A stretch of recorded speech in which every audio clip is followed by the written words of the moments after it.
শ্রীনগর উচ্চ বিদ্যালয় ম্যানেজিং কমিটির নির্বাচন সংক্রান্ত একটা অভিযোগ উপজেলা নির্বাহী অফিসার মহোদয়ের বরাবর এসেছে। তো সেই অভিযোগের পরিপ্রেক্ষিতে উপজেলা নির্বাহী অফিসার মহোদয় একটা 3 সদস্য বিশিষ্ট তদন্ত কমিটি গঠন করেছে। সেই তদন্ত কমিটির একজন সদস্য আমি। আজকে সকালবেলা এই চিঠিটি হাতে পেয়েছি। এখন পর্যন্ত কোনো কার্যক্রম এখানে গ্রহণ করা হয়নি, তবে আগামী 3 কর্মদিবসের মধ্যে এই সঠিক তদন্তের ভিত্তিতে মতামত দেওয়ার কথা। তো আমরা আমাদের যে 3 সদস্য বিশিষ্ট কমিটি, আমরা কমিটির একসাথে বসে এই তদন্ত করে 3 কর্মদিবসের মধ্যে এটার মতামত দেওয়া হবে।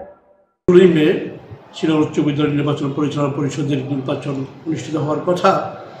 তো সেই হিসেবে এলাকা থেকে যারা শিক্ষার মান উন্নয়নের লক্ষ্যে অনেকেই মনোনয়নপত্র দাখিল করেছে। তো দাখিল করার পর অনেক প্রার্থী অথবা এলাকার জনগণ আমার কাছে অনেক অভিযোগ করেছে যে ভোটার তালিকায় নাকি অনিয়ম হয়েছে। তো আমি প্রথমে বিশ্বাস করিনি। আমার কাছে যখন ভোটার তালিকায় একটা কপি দিল যে এই ভোটগুলা একাধিক ভোট, বিধি মোতাবেক একজন অভিভাবকের একটা ভোটই হয়, একাধিক ছাত্র থাকা সত্ত্বেও একটা ভোটই হয়। সেই জায়গায় মা ভোটার হয়েছে, বাবা ভোটার হয়েছে, এমনকি দেখা গেছে 3টা ভোটও নাকি হয়েছে। এটা আমাকে যখন দেখাইলো তো আসলে আমি একটু বিস্মিত হলাম যে এটা হলো কেন।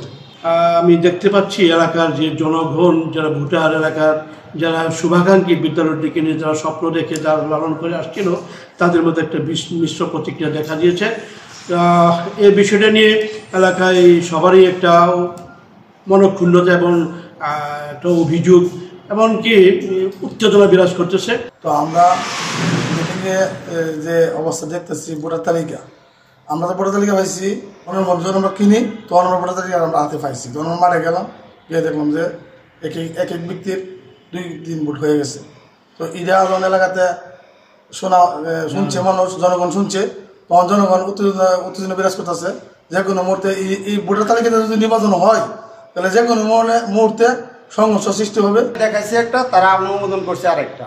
এই অবস্থা এভাবে আসলে তারা যে নীল নকশার মাধ্যমে এই যে সামনে নির্বাচনটা করতে যাচ্ছে, আসলে এটা স্কুলের জন্য আমি মনে করি আমার দৃষ্টিকোণ থেকে যে একটা গ্রহণযোগ্য নির্বাচন মনে হয় না হবে। এটা তারা নীল নকশার মাধ্যমে একমুখী একটা নির্বাচন তারা করতে যাচ্ছে দেখবেন। এবং প্রশাসনের কাছে বিশেষ করে আমি ম্যানেজিং কমিটির বর্তমান সদস্য হিসেবে এবং সামনে আগামীতে যে নির্বাচনটা আসছে এটার ব্যাপারে যে ভোটার তালিকাটা নতুন করে সংশোধন করে একটা গ্রহণযোগ্য নির্বাচন অনুষ্ঠিত করার জন্য আমি প্রশাসনের দৃষ্টি আকর্ষণ করছি।